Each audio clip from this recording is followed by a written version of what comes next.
Hola, buenas tardes a todos y a todas. Mi nombre es Ana García, soy miembro de la comunidad budista Zen Luz del Dharma. Esta tarde celebramos el segundo encuentro de enseñanzas impartidas por los maestros Zen Nansen Salas, director de la comunidad budista Zen Canon de Barcelona, y por Denko Mesa, director de la comunidad budista Zen Luz del Dharma. Hoy van a exponer el tema Tocar el espíritu.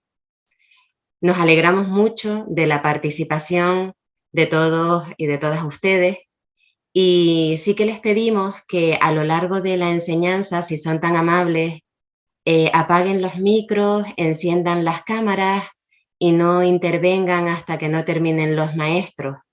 Una vez terminen la enseñanza, se abrirá un turno de palabras, un turno de preguntas y de respuesta por parte de Nansen y de Denko. Y para ello verán que en la parte inferior de la pantalla, en reacciones, hay un simbolito para levantar la mano. Le dan ahí y vamos dando paso al turno de preguntas, ¿vale? Una vez finalicen. Muchísimas gracias a todas y a todos y le damos paso al maestro Nansen. Buenas tardes.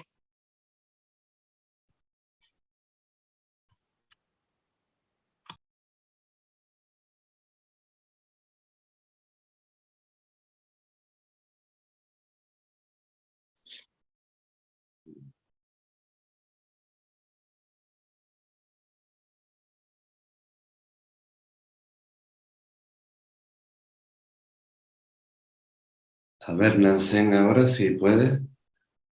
Sí, ahora ya he podido activar.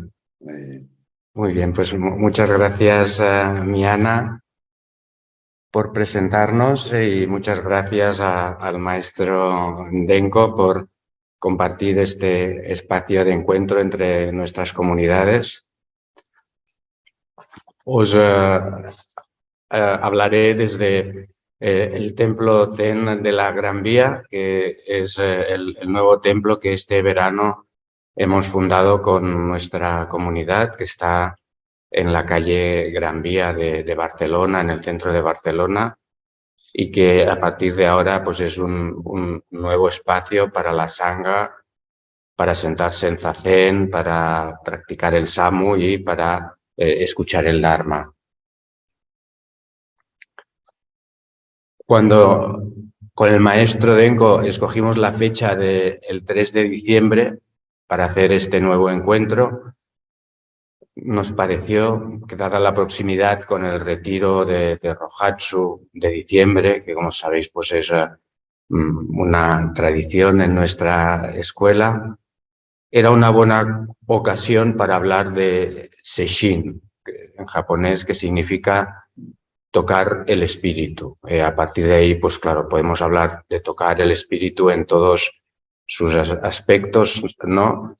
Pero, si me lo permitís, voy a centrarme en el tocar el espíritu en referencia al retiro, como el que vamos a realizar esta próxima semana, el retiro de Rohatsu.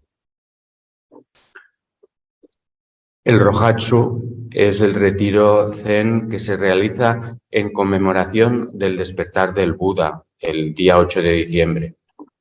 Se caracteriza tradicionalmente por una práctica intensa de la meditación sentada y un silencio riguroso. El tiempo cada vez más oscuro y frío del final del otoño acompaña el deseo de recogimiento y contemplación. Este retiro emula la gesta épica del Buda que, durante 6 días y 6 noches, se sentó en meditación bajo el árbol de la Bodhi antes de despertar de este mundo de sufrimiento. Ello le da a este retiro un aire místico que hace que los meditadores lo apreciemos especialmente como uno de los más estimados retiros del año. Suele pasar que al principio del retiro pues aparecen muchos pensamientos, pero después la mente se va calmando y poco a poco aumenta la concentración se amplía la conciencia, el diálogo interno disminuye, los pensamientos aparecen cada vez más distanciados entre sí e incluso podemos percibir los espacios de no pensamiento que hay entre un pensamiento y el otro. Cuando hacemos meditaciones prolongadas como el Rohatsu, se produce la experiencia que Dogen llama abandonar cuerpo y mente. Cuerpo y mente abandonados significa olvidarse del yo. Cuando los pensamientos desaparecen, el pensador desaparece. Porque pensamiento y pensador son dos caras de la misma realidad. Son interdependientes. Uno no puede existir sin el otro. Esto es lo que significa tocar el espíritu. Este samadhi sin yo es la mente unificada que experimentó el Buda cuando vio la estrella de la mañana y despertó con todos los seres. A medida que se estabiliza la concentración, la resonancia de estos periodos de samadhi, por breves que sean, llenan completamente nuestras vidas. La experiencia de olvidarse del yo es tan profunda que hace que el samadhi se muestre en cada gesto, en cada movimiento, cuando caminamos, cuando escuchamos, cuando miramos. Todo en nosotros expresa este gozoso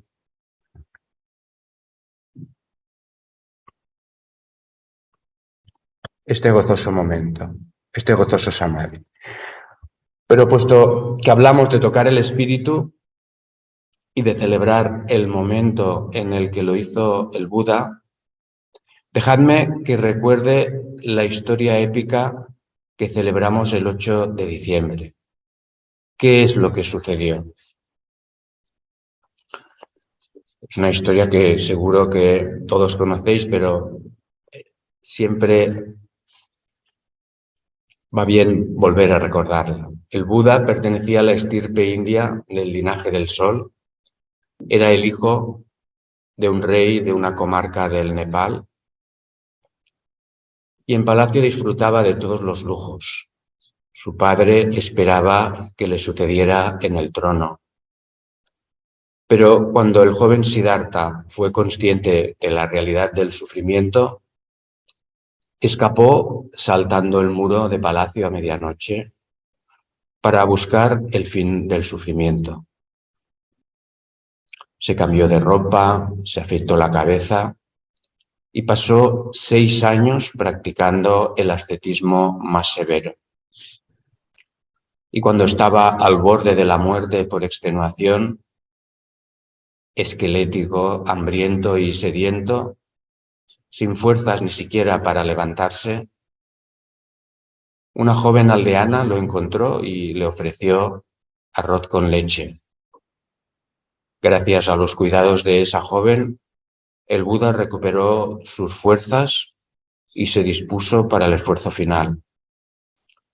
Se hizo el propósito de sentarse en Zazen, el trono de diamante, y no volver a levantarse hasta haber alcanzado la iluminación. Y dicen que era tan absoluta su inmovilidad que las hierbas crecían entre sus piernas, las arañas tejían telas entre sus cejas y los pájaros hacían nidos sobre su cabeza. Después de 6 días y 6 noches, en el 8º día del 12º mes lunar, al ver la estrella de la mañana, despertó abruptamente. Deslizó su mano para tocar la tierra con la punta de los dedos y dijo: «He despertado con la gran tierra y todos los seres sensibles al mismo tiempo». Este fue su primer rugido del león. A partir de entonces, durante 49 años, no se separó nunca de su quesa, de su bol, y ni un solo día dejó de exponer el Dharma en beneficio de aquellos que se reunían a su alrededor.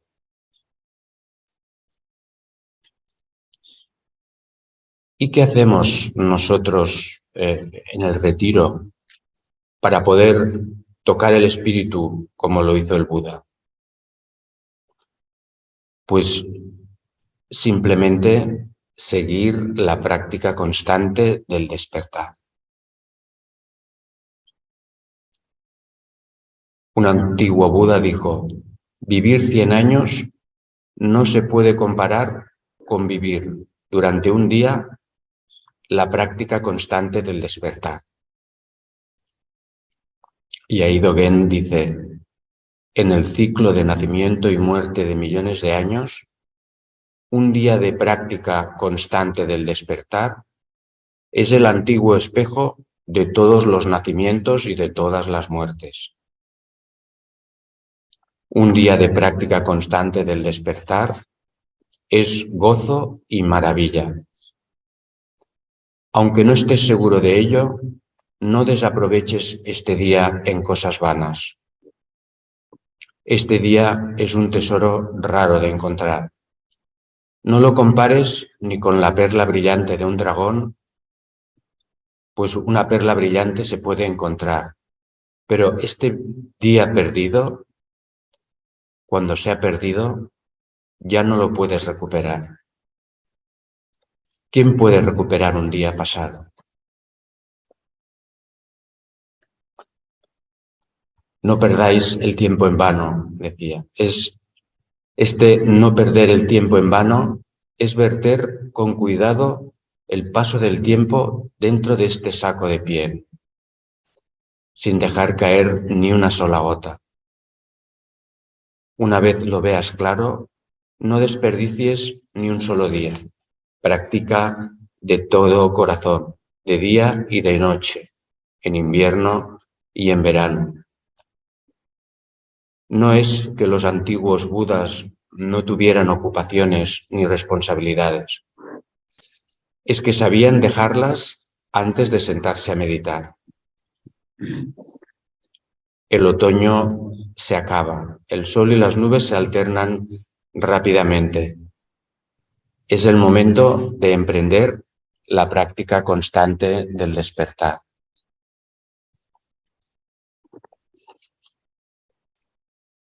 Y algunos se preguntan en este retiro, ¿por qué hacemos este silencio tan riguroso? ¿Por qué practicar en silencio para poder tocar el espíritu?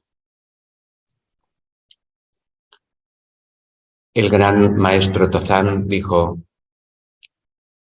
explico lo que no puede ser practicado. Practico lo que no puede ser explicado.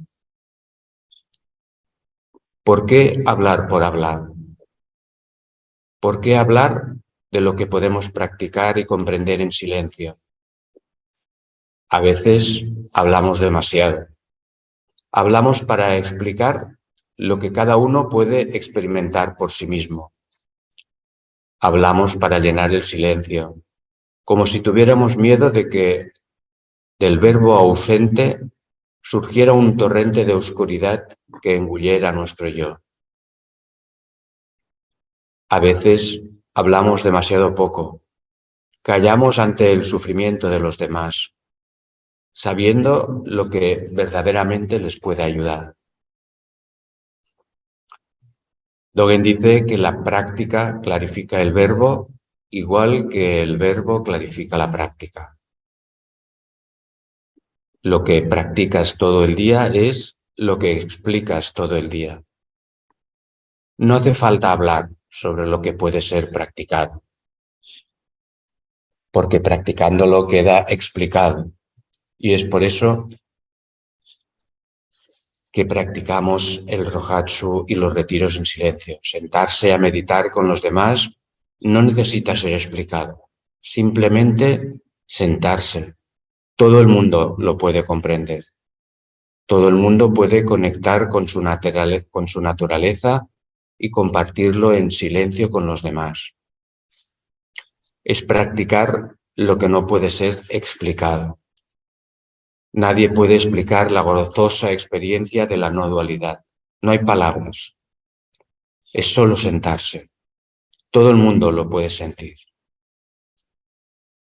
¿Por qué perder el tiempo en cosas vanas cuando podemos sentarnos bien acompañados y disfrutar de la inconmensurable maravilla del simplemente ser?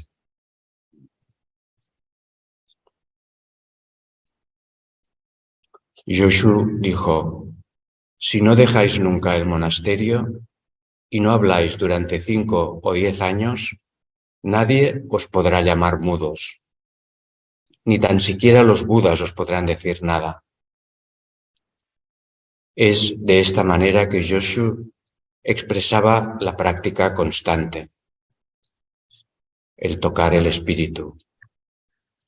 No dejar nunca el monasterio y no hablar durante 5 o 10 años. Lo entendemos como no abandonar nuestra práctica de sentarnos a meditar en silencio.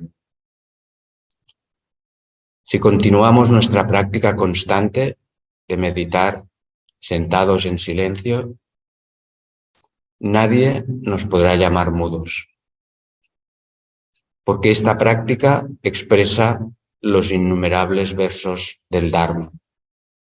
No hablar es abandonar completamente el interminable diálogo interno que se pierde en el bosque de zarzas de las palabras.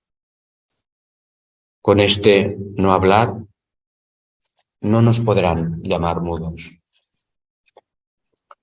Ni tan siquiera los budas nos podrán decir nada, porque este no hablar es el no hablar de la mente de Buda.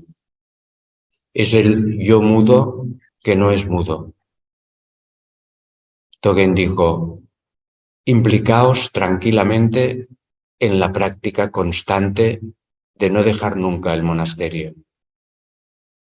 No os dejéis arrastrar por los vientos del este o el oeste. La brisa primaveral y la luna de otoño de 5 o 10 años llevan consigo, sin que lo sepamos, el anillo de la vía del despertar. Aprended a gozar de este momento de práctica constante.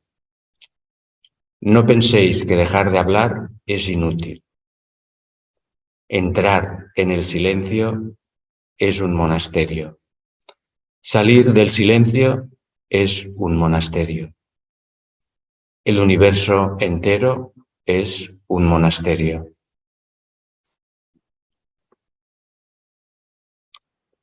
Y dejadme que os explique una anécdota. Recuerdo hace muchos años, cuando hice mi primer retiro Rohatsu en Mura, un pueblo de montaña del macizo de la Mola, que está cerca de Barcelona y que aún conserva su encanto medieval. En ese retiro me había ofrecido como voluntario en el equipo de cocina, pero como era la primera vez, no sabía muy bien cómo funcionaba aquello y llegué un poco tarde para preparar la cena. Aunque no era el único, el tenzo, el cocinero, tampoco había llegado todavía. Se acercaba la hora de la cena y no había nada de comida, ya que la transportaba toda el mismo cocinero. Ante la tardanza, el maestro nombró un nuevo tenzo, que con algunos más se acercaron a la tienda del pueblo para comprar algo, para poder hacer al menos una sopa. Ya casi era la hora de la cena cuando llegó el tenzo con una furgoneta llena hasta el techo de verduras, coles, nabos y zanahorias que sobresalían por encima de los asientos. Se justificó por problemas que había tenido con las compras, que ahora no recuerdo ni bien al caso. Y le informaron de que el maestro le había destituido por llegar tarde. A pesar de ello, siguió ayudando en la cocina el resto del retiro. Era una seishin pues que empezaba fuerte en esto que había pasado, ¿no? Y y era una sesión en la que se juntaba mucha gente de País Vasco, de Andalucía y de Cataluña para hacer una sesión de 4 días, ¿no? Y una sesión de 4 días en ese momento a mí me impresionaba bastante porque había hecho alguna sesión de día y medio hasta ese momento que ya se me hacían difíciles y no estaba seguro de poder terminar hasta el final. Pero bueno, ahí estaba y ahí estaba también tratando de ayudar en la cocina, donde las cosas seguían sin ir demasiado bien, ya que el nuevo cocinero y el cocinero destituido pues discutían mucho continuamente y los miembros del equipo no sabíamos ni teníamos muy claro a quién hacer caso. Pero los zacenes, ese retiro, me hacían olvidar todo. Eran sentadas muy largas y pues me dolía todo, la verdad, porque como estaba empezando, me dolía todo, se me hacía muy difícil mantenerme inmóvil porque, pues, entre otras cosas, no conseguía arquear bien las lumbares y eso, pues como sabéis, se convierte rápidamente en un infierno. Y además, pues la humedad y el frío invernal de aquel lugar, pues aún agraviaban este dolor de huesos, ¿no? Así que fueron pasando las meditaciones del primer día y del segundo día, como pude, hasta que en la última meditación del segundo día, mientras el maestro comentaba un capítulo de Immo, la talidad de Dogen, pues yo ya pensaba que no podía aguantar ni un minuto más. Estaba por deshacer la postura, por moverme y el maestro pues que no dejaba de repetir Immo, Immo, con una voz grave y profunda, ¿no? A la vez que a mí pues no dejaban de aparecerme estos pensamientos sobre cómo y cuándo deshacer la postura, pero quizá pues animado por el momento, por la compañía de la Shanga y la voz del maestro, pues rechacé esos pensamientos y hice pues un último esfuerzo de no moverme, pasara lo que pasara. Y la verdad es que pocos momentos después, pues se producía como un estallido interno, ¿no? Y justo en las vértebras lumbares, pues una corriente de energía abrumadora recorría mi columna vertebral desde el sacro hasta la coronilla y eso pues produjo como un arrobamiento, ¿no? Que duró pues todo lo que quedaba de la sesión de Zazen, acompañado de un sentimiento de disolución completa en el cosmos que nunca olvidaré. Al terminar la sesión me sentía lleno de energía y no quería ponerme a dormir, quería disfrutar de aquel momento pues con un paseo nocturno por el pueblo, pero el paseo duró bien poco, porque mientras me alejaba por el camino empezaron a aparecer unos perros que ladraban a amenazadores, eran perros diferentes, de pequeños y medianos, pues sin duda eran los perros del vecindario, y en un abrir y cerrar de ojos estaba rodeado por una jauría de 8 o 9 perros que me ladraban y que además pues se iban alternando en hacer el ademán de acercarse a morder, ¿no? Que por suerte pues era solo un alarde, pero aún así no tuve más remedio que dar media vuelta y volver muy despacio, manteniendo la calma, de vuelta a la casa, acompañado por esta escandalosa comitiva. Subí a la habitación, me tumbé en la litera, pero pues, no podía dormir, ¿no? La verdad.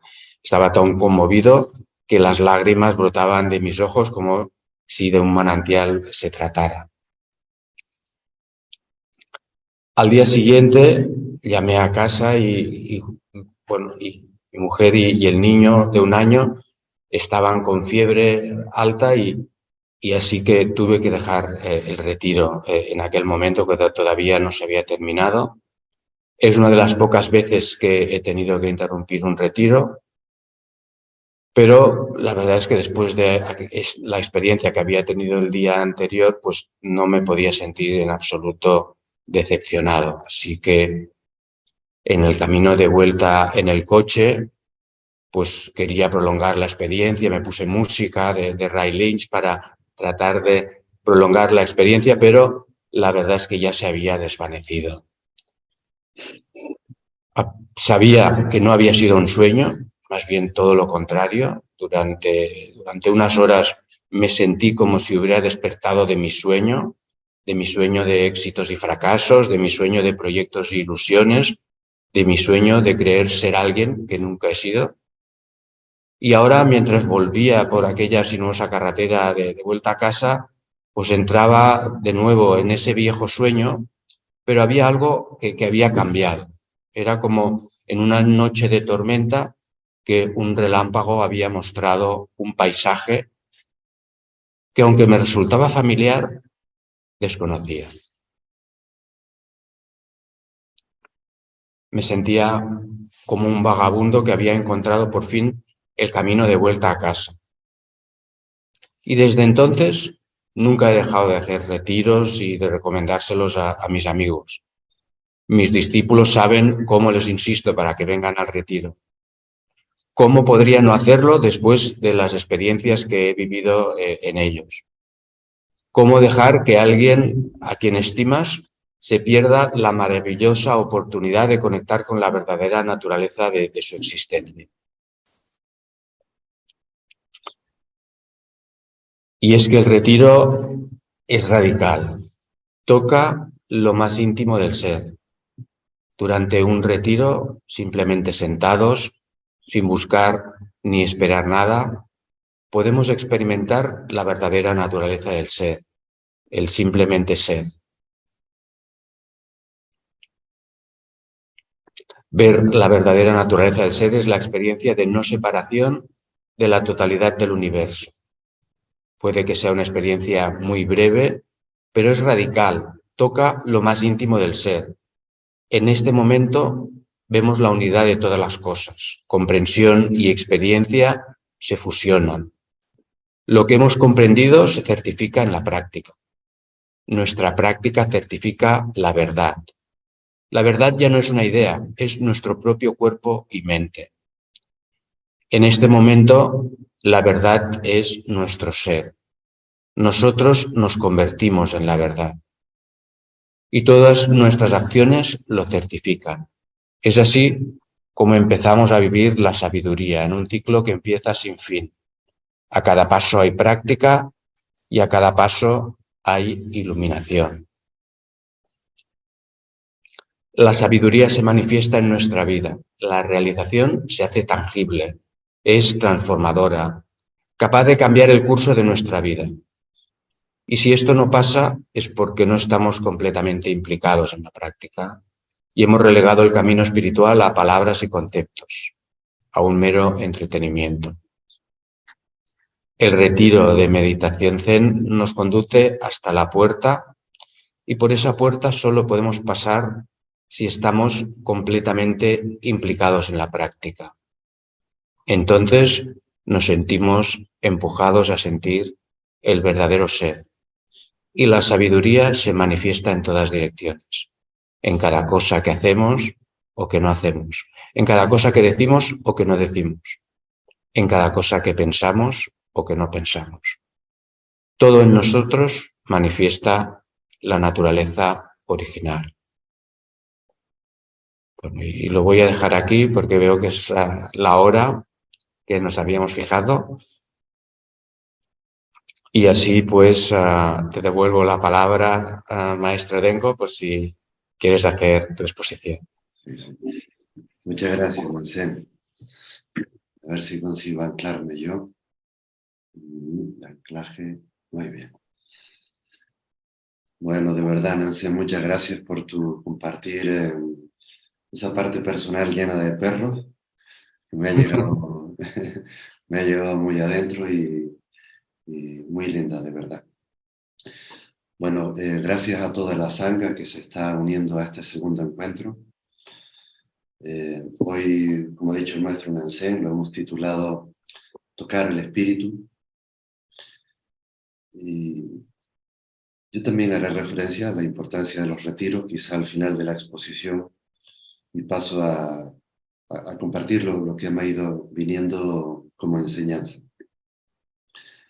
El término espiritualidad proviene del latín spiritus, de ahí el título también que le hemos dado a este segundo encuentro, espíritu. Si bien depende de la doctrina, de la escuela filosófica o de la ideología que lo trate, así como del contexto en el que esta palabra se utilice, vamos a encontrar diferentes matices en su significado. De hecho, en un sentido más amplio, se lo relaciona con lo transpersonal, ¿verdad? Con esa dimensión que está más allá de la persona y que de la misma forma toma parte de otras igual de relevantes, como la parte social o la parte biológica. Por otra parte, solemos relacionar la palabra espíritu con el mundo interior. Y pareciera que la meditación nos guía hacia ese espacio íntimo y privado que no es secreto.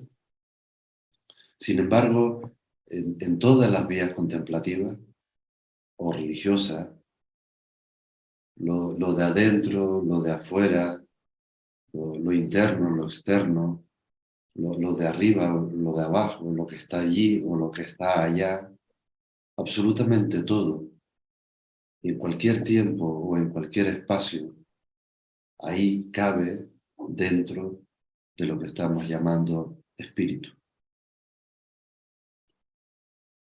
La palabra espíritu en japonés sabemos que se conoce bajo el ideograma Shin, que también lo podemos traducir al castellano como corazón o esencia. Nosotros solemos asociarla con las expresiones referidas a los retiros Zen, Shesh, Shin, ¿no? Ese espacio íntimo que nos permite tocar el espíritu, ¿no? Tocar lo esencial.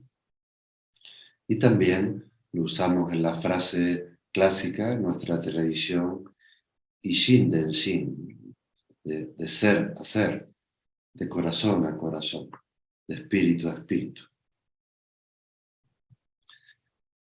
A mí me parece muy hermoso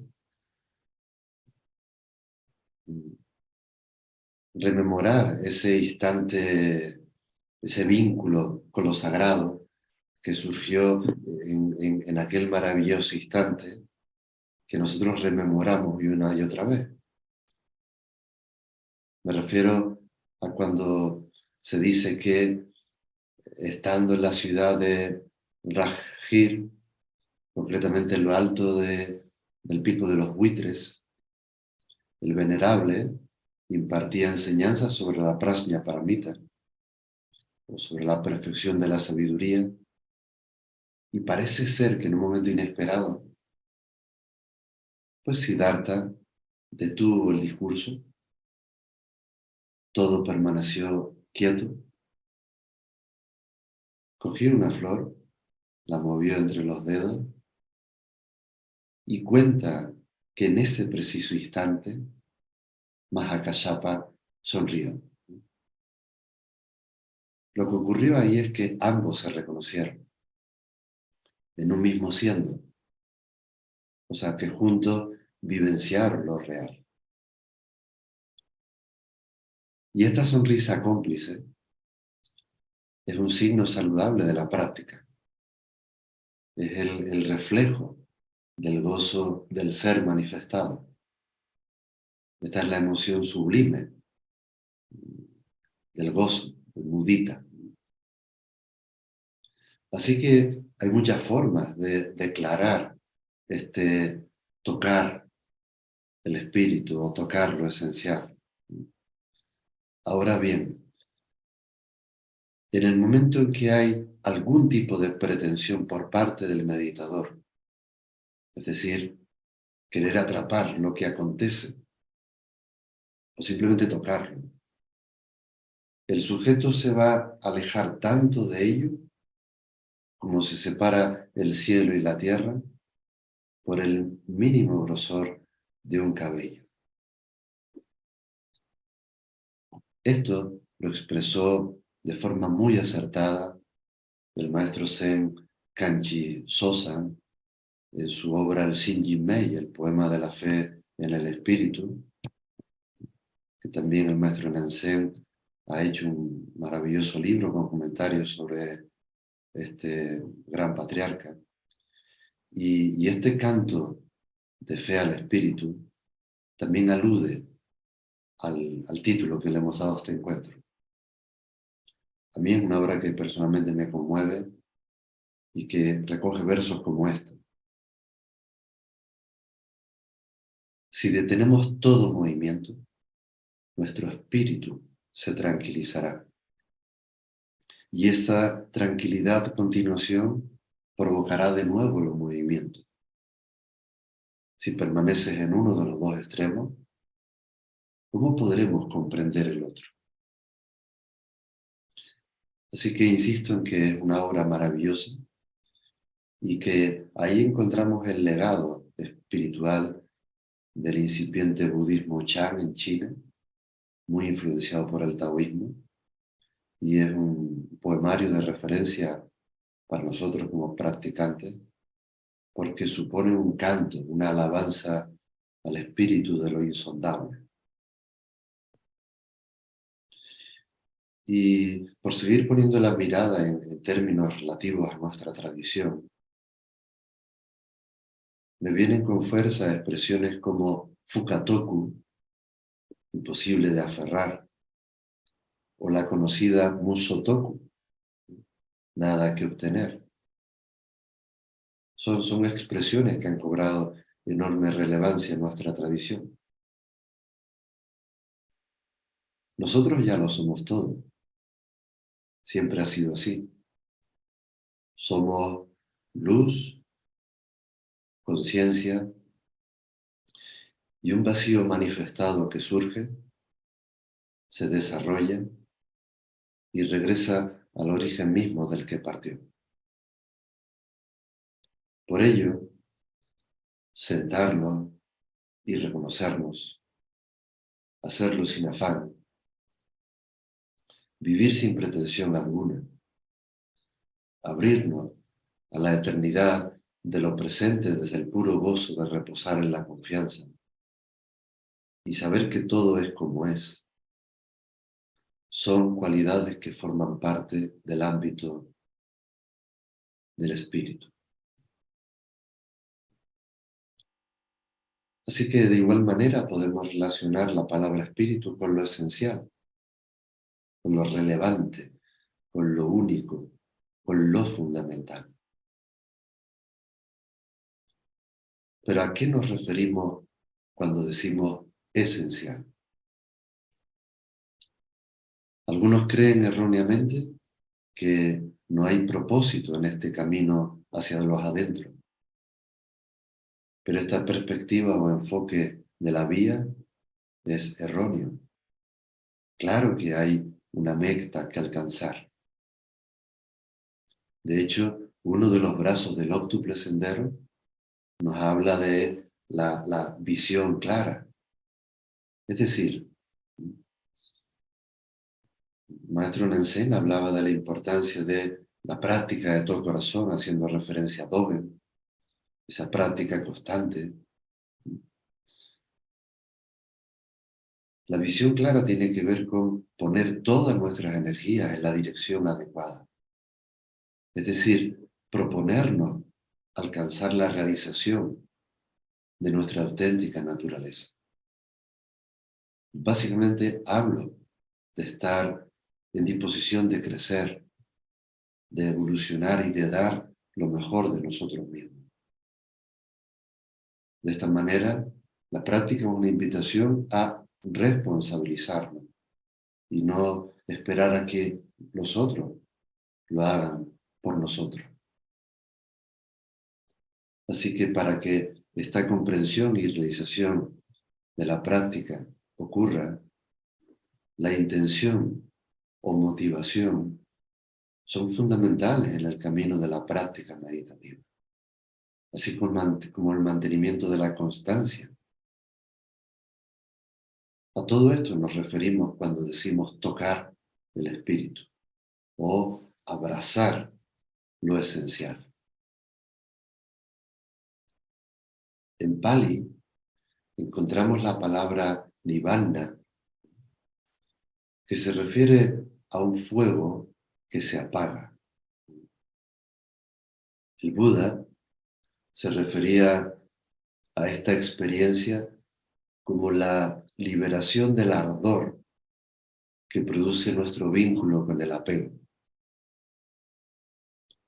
Sabemos que a mayor identificación, mayor sufrimiento. Y esta es la ansiedad que surge al enfocar la atención fuertemente hacia aquello que creemos nos va a dar la felicidad al poseerlo. Este es el error, puesto que nos va a llevar a una constante vida preñada de miedo y temor a perderlo. Es una batalla interior que nos atrapa. Por tanto, meditar supone liberarnos de las creencias y de los patrones que nos limitan. Meditar es descubrir la naturaleza real de todos los fenómenos. Meditar es contemplar la luz que todo lo habita y que en todos nosotros se presenta. Meditar es una experiencia que acontece cuando intensificamos la capacidad de ver con claridad la naturaleza de las cosas.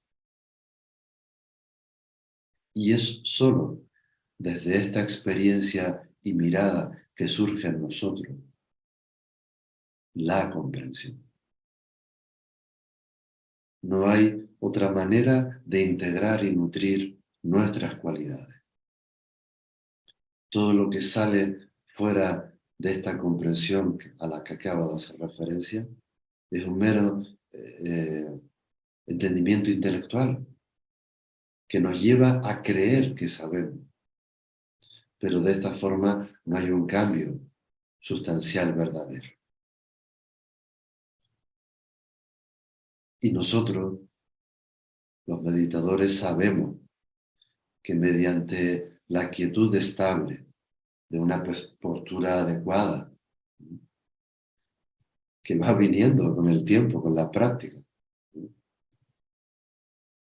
la conexión con una fluidez de una respiración natural y tranquila,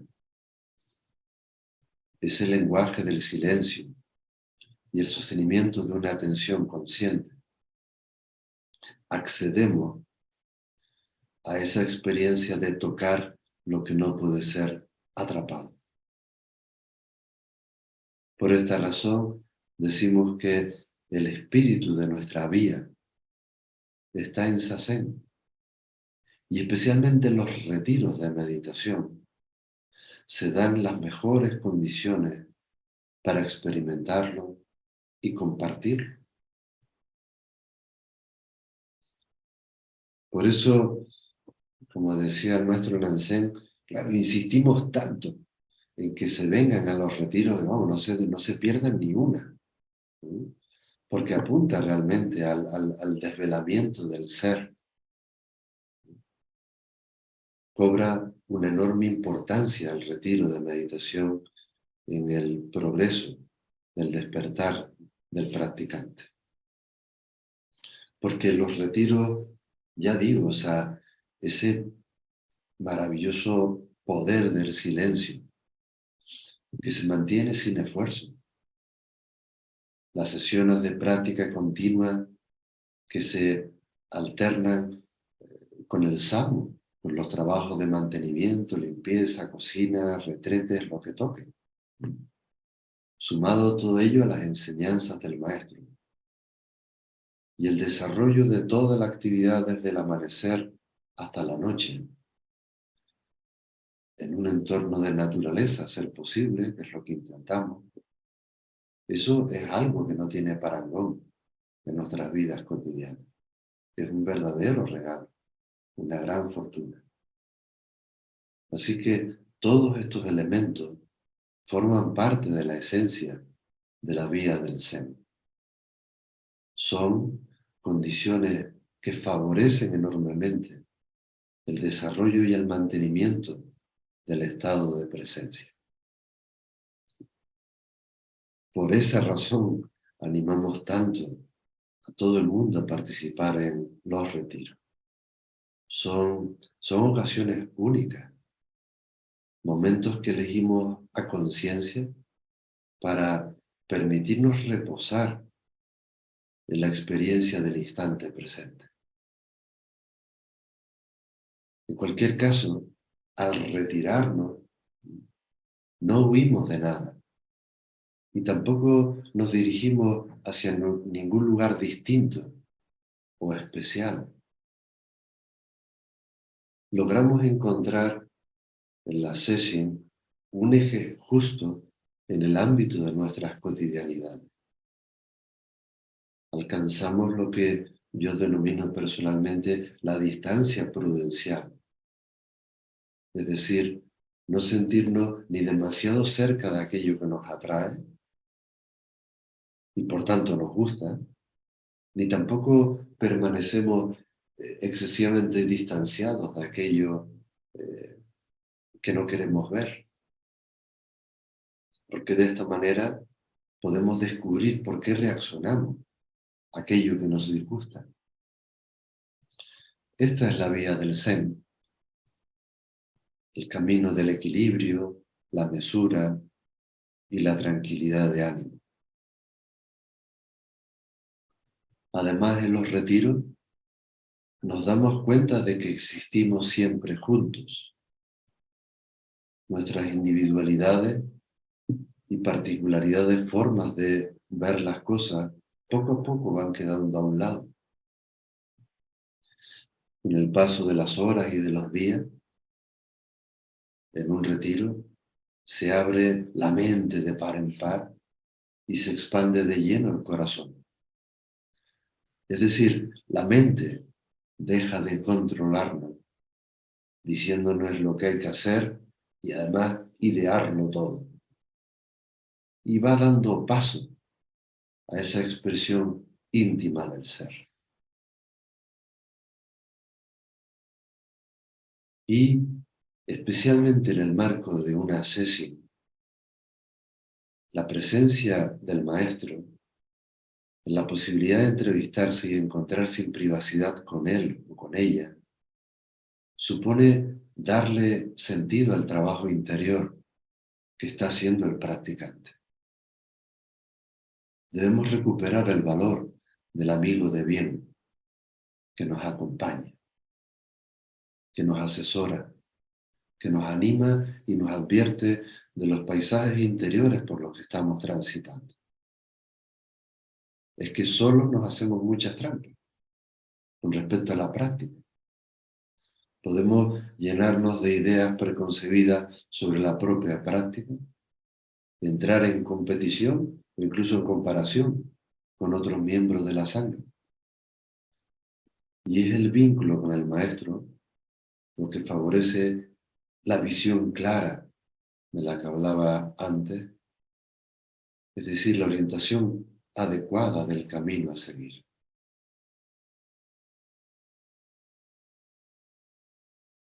Y finalmente, todos los que hemos vivido un retiro, todos, ¿no?, hemos experimentado un antes y un después en nuestras vidas. Algunos con perros, otros con dragones, o con otro tipo de bichos que se hayan tirado a nuestros tobillos.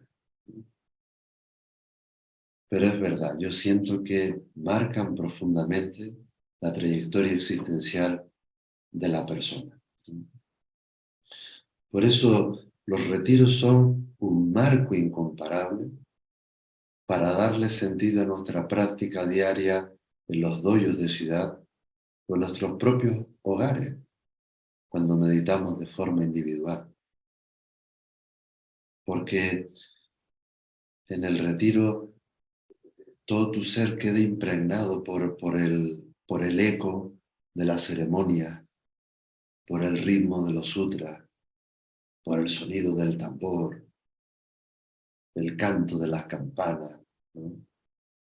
Los sonidos del madero, la visión de muchos pares de zapatos juntos.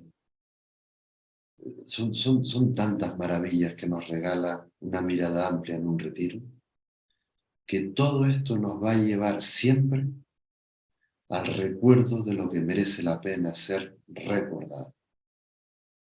Recordado significa atendido. Y este es el significado de la palabra sati, el Satipatthana Sutra. Sati, aquello que merece la pena ser atendido, recordado. Y quisiera concluir diciendo que con todo esto queda claro que el espíritu no puede ser tocado, oído o mirado. En el preciso momento en que te abandonas en cuerpo, accedes sin esfuerzo a una postura adecuada y fluyes a través de una respiración amplia y tranquila, todo tu ser se nutre por dentro y por fuera y brilla de forma natural. Las palabras, los pensamientos, las acciones brotan libremente y todo tu ser cobra consistencia, orden y ofrece una armonía perfecta. Esta es la vía del Zen, un canto renovado al espíritu, donde el ser se expresa, puesto que no posee, solo es. Desde aquí la enseñanza que tenía preparada y ahora abrimos al gran grupo y si hay alguna pregunta que Ana nos ayude, tanto a Nansen como a mí, y respondemos juntos. Voy Nansen, a ver. Sonido original. Espera.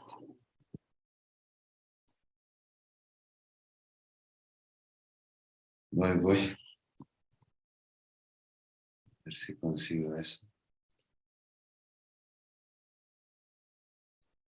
Mira, a ver, Nansen, ahora si puede. Déjalo abierto. Muy bien, gracias. Sí, ahora ya lo dejo abierto, ¿eh? Bueno, pues muchas gracias por tus palabras, Denko. Han sido una enseñanza maravillosa y vamos a escuchar ahora si hay alguna pregunta por parte de los participantes.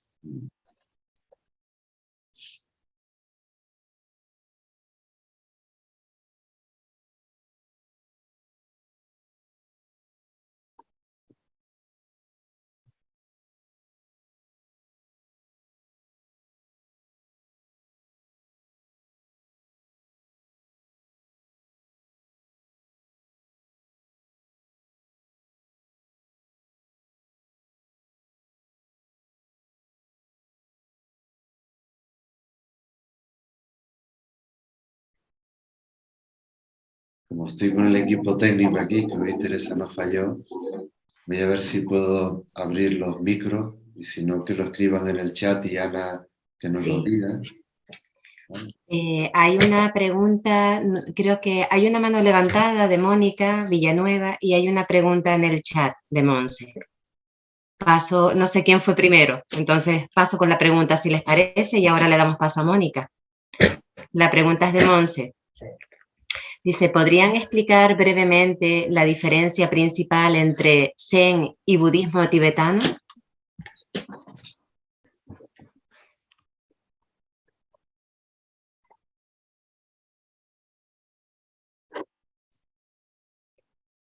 ¿Quieres responder tú, Nancy? Bueno, como quiera, a ver, no es una respuesta que se puede hacer brevemente, pero así, ya que lo pide brevemente, porque tampoco habría tiempo para explicar sobre las diferencias entre el budismo zen y el budismo tibetano, diríamos que el budismo tibetano se considera una rama del Vajrayana, el vehículo del Tantra, y en eso pues, se diferencia del zen. Tiene una misma base de budismo Mahayana y un tronco común que, si no recuerdo mal, llega hasta Nagarjuna, que es uno de los maestros hindúes de referencia, ¿no?, en lo que es la prajna en la escuela y en la corriente de Prajna Paramita. Y a partir de ahí pues hay una división en el budismo que va hacia el Tíbet, influenciado por el tantrismo hindú, y el zen, pues como sigue su camino por China, pues recibe pues la influencia también de su viaje a través de la China, del taoísmo, del confucianismo. Y quizá eso es un poco lo que marca más esta diferencia. Luego, a nivel del aspecto de apariencias, pues es claramente, pues las apariencias son muy diferentes, ¿no? Pero así diría yo que a nivel esencial quizá lo más importante es esto. No sé si quieres añadir alguna cosa más, ¿no, Denko? Sí. No, está muy bien, Nansen. Sí, quizá decir que es una cuestión cultural también. O sea, yo la primera vez que comencé a profundizar en el budismo tibetano, que no es, digamos, la herencia que hemos recibido nosotros del budismo chino-indio, ¿no?, que es del Chan, ¿no?, hasta llegar a Japón, me di cuenta, por ejemplo, que el budismo tibetano tiene 5 grandes escuelas y que, por ejemplo, el Dalai Lama es el representante, el líder espiritual de uno de ellas, cuando yo a nivel cultural pensaba que era como el gran maestro de todas. Y es un tema tremendamente complejo. Tienes razón que eso sería un seminario profundo, y luego yo no me siento tampoco conocedor para hablar en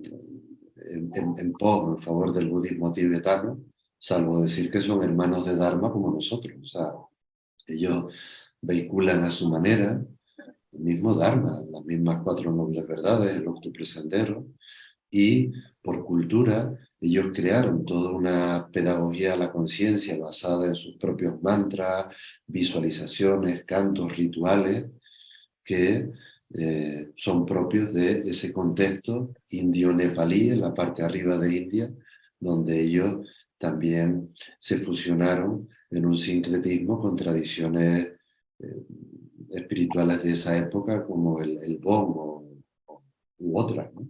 En fin, es complejo y estoy de acuerdo contigo en que nos llevaría, vamos, otra charla y tampoco nos toca hablar de eso. Muy bien. Creo que conseguí reactivar todos los micros, Ana, pero si no, hazlo tú, por favor. Sí, pasamos a la pregunta de Mónica Villanueva. Hola. Buenas tardes. Buenas tardes. Muchísimas gracias. ¿Se oye? Sí, se oye bien, Mónica. ¿Sí? Un poquito. Bueno, muchísimas gracias, maestros, por esta conferencia. Lo que quería preguntar es que para mí lo difícil es volver a casa después de un retiro, ¿no? Porque en el retiro sí que se experimentan cosas que es impensable en la práctica diaria, ¿no? Por lo menos para mí. Pero luego al llegar a casa como que se me desvanece, me dura muy poquito tiempo y me es muy duro y muy angustioso pues el volver a hábitos mentales, o sea, que digamos que el ego se me vuelve muy rápido a casa.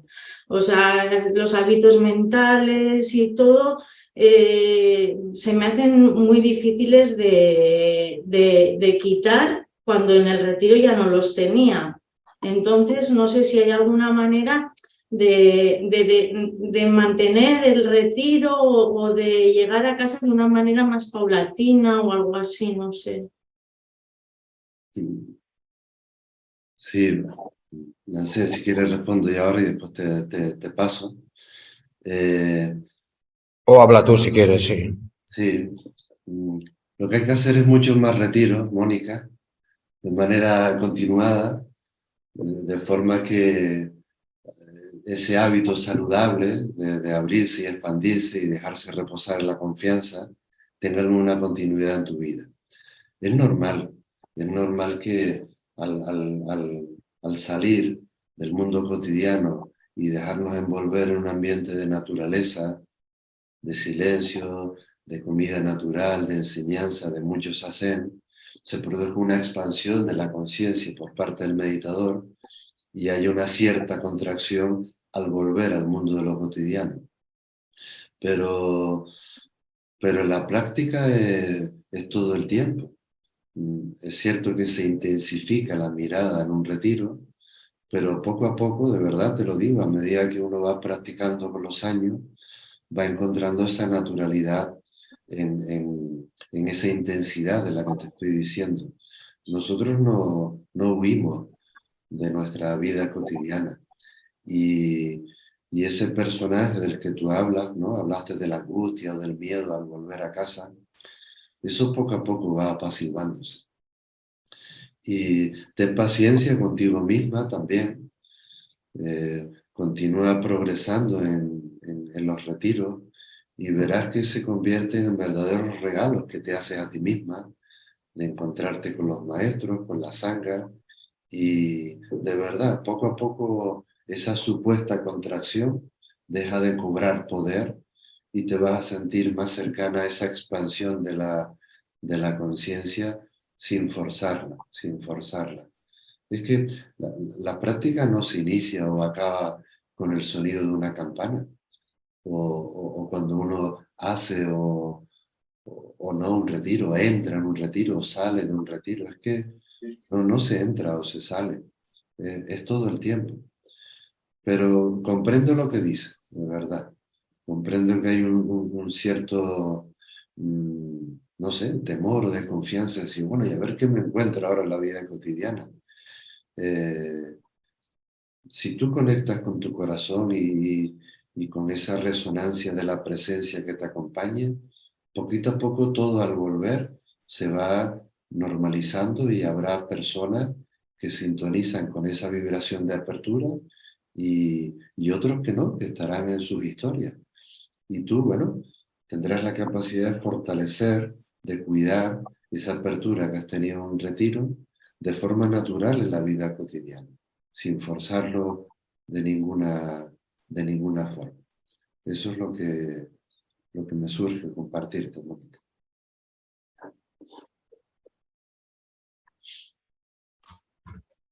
Hay una pregunta de Marex, del doyo del puerto de Santa María, que dice que quisiera saber si el darnos cuenta es despertar y si soltar en la respiración es dificultoso. ¿Puedes repetirla, por favor, la primera? Sí. Quisiera saber si el darnos cuenta es despertar y si soltar en la respiración es dificultoso. A ver, diría que el despertar es el tomar conciencia de la realidad de las cosas, de la realidad tal como es. Y en ese sentido es un darse cuenta de una realidad tal como es, de los fenómenos, de los pensamientos, de las emociones, de nuestra propia existencia. Pero no cualquier darse cuenta es ese despertar, es cuando se refiere a la realidad más íntima. Y en cuanto a la respiración, preguntabas. Si soltar en la respiración es dificultoso. Soltar nunca es dificultoso. Basta con dejar de agarrarnos a la intención de dejar de agarrarnos a querer controlar la respiración, dejar de modificar la respiración.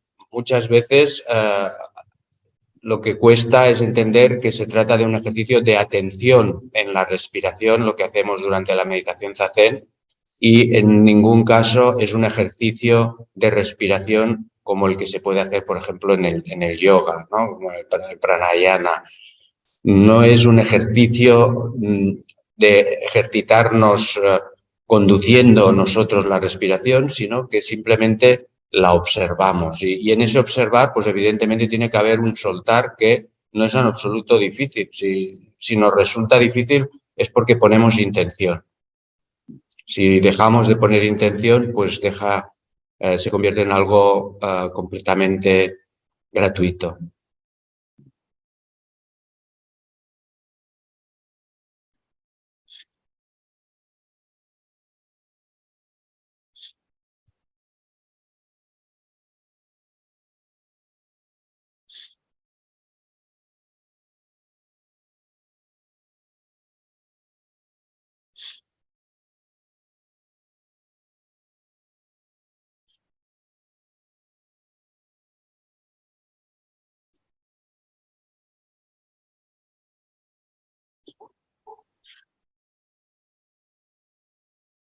Creo que Carlos está haciendo una pregunta en el chat, Ana. Sí, Carlos pregunta si podría decir qué más que seres iluminados hay miradas despiertas.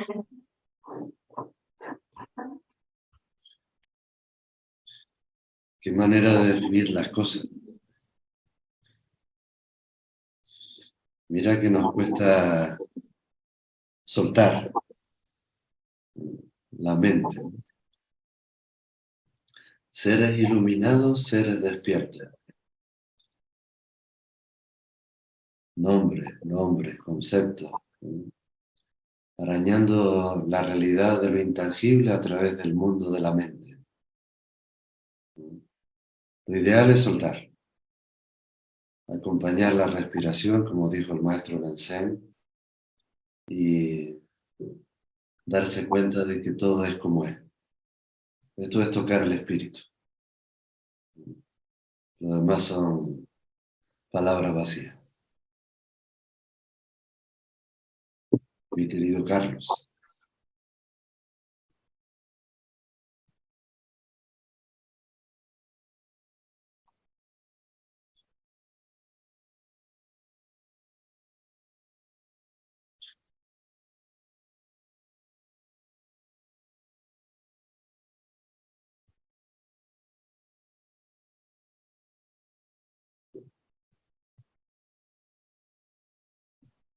Nansen, si te parece, cerramos aquí.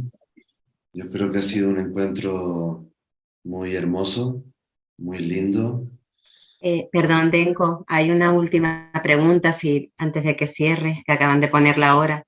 Pregunta Silvia, ¿por qué nos cuesta tanto soltar? Pues tomo yo esta última.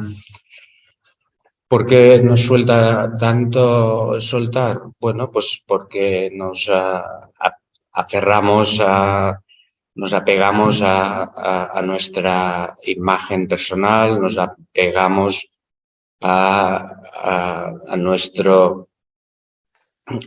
conceptos e ideas. Muchas veces en los cursos hablamos sobre el soltar, ¿no? Y ponemos como ejemplo pues, en las meditaciones diarias que muchas veces nos damos cuenta de que estamos atrapados en un pensamiento que no podemos dejar de darle vueltas y vueltas. Algo que nos ha pasado en la vida cotidiana. Igual nos hemos discutido con un familiar o con alguien del trabajo y eso pues nos ha hecho sentir mal por lo que fuera y no podemos dejar de darle vueltas y vueltas a esto y no podemos soltar realmente, no podemos soltar esto que nos ha pasado y que nos ha dolido. Y ahí justamente es donde a partir de Zazen podemos ver en nuestra propia mente, ver por qué no podemos soltar, ¿no? Y ahí hay un ejemplo que siempre ponemos, que es el de los monos que quedan atrapados. No sé si lo habéis visto alguna vez. Hay un método de caza en la India y en África que consiste en poner un coco vacío en el cual introducen una fruta y solo hay una pequeña abertura para introducir la mano y agarrar la fruta. Después de agarrar la fruta, pues la mano no puede salir, ¿no? Y por lo tanto, pues los monos simplemente quedan atrapados pues porque introducen la mano, cogen la fruta y después no la pueden sacar del coco, que está atado con una cadena en una estaca, y un cazador viene tranquilamente con una red y se la deja caer y atrapa al mono, pues perdiendo su libertad y quizás su vida, ¿no? Y eso se puede ver incluso en vídeos de YouTube. Podéis ver estas escenas de caza de los pobres monos. Cuando uno lo ve, piensa, a ver, el mono es una persona inteligente como nosotros, ¿no? Una persona, es un animal inteligente como nosotros, ¿no? ¿Cómo puede ser que, viendo que se está acercando el cazador, pues no abra la mano y suelte la fruta para escapar y ser libre, ¿no? ¿Cómo puede ser que el mono no sea capaz de soltar? Y la verdad es que viendo esos vídeos y viendo a esos pobres monos ahí agarrados a la fruta, por compasión nos podemos dar cuenta de cuántas veces eso nos está sucediendo a nosotros. Cuántas veces nosotros nos quedamos atrapados en una relación, ya sea una relación sentimental o en una relación profesional, en la cual pues estamos atrapados y estamos presos y sufriendo y lo único que haría falta para liberarnos sería pues abrir la mano y soltar. Pues ese soltar que nos cuesta tanto por eso, porque somos como un mono que nos hemos agarrado a una fruta y no la queremos soltar. Y en el momento en que somos capaces de abrir la mano, en ese momento pues aprendemos lo fácil que es soltar y la libertad que recuperamos inmediatamente, ¿no? Y creo que con eso pues podemos practicar todos el soltar, ¿no? O sea, Muy bien. Nancy, muchas gracias de verdad por acompañarnos en esta tarde tan linda. Al resto de la sangha también. Hoy hemos estado en torno a unas 45 o 50 personas, que ya es un número considerable. Y nada, de verdad, Nancy, muchas gracias por estar ahí. Denko, perdona de nuevo que hay una pregunta, puede ser interesante también la de Irina, antes de que cierre, un segundito, antes de que cierren, Nansen y Denko, que pregunta, quisiera saber qué efectos tiene la práctica de la meditación Zen en lo que se considera trastorno mental en el mundo occidental. Gracias.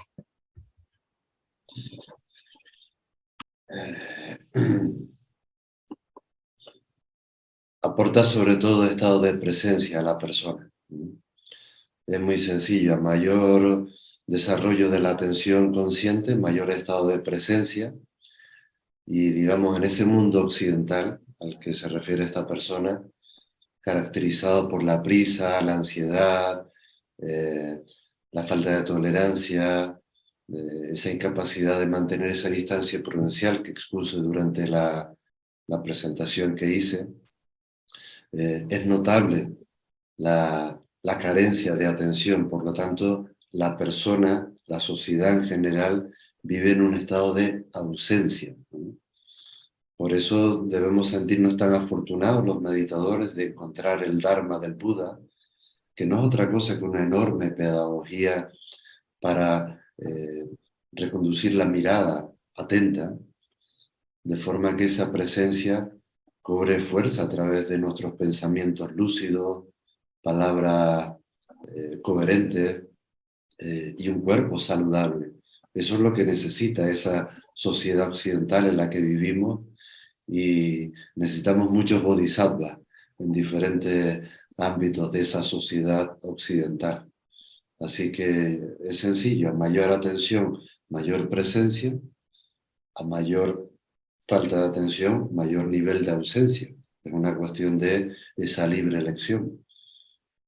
En fin, hasta ahí.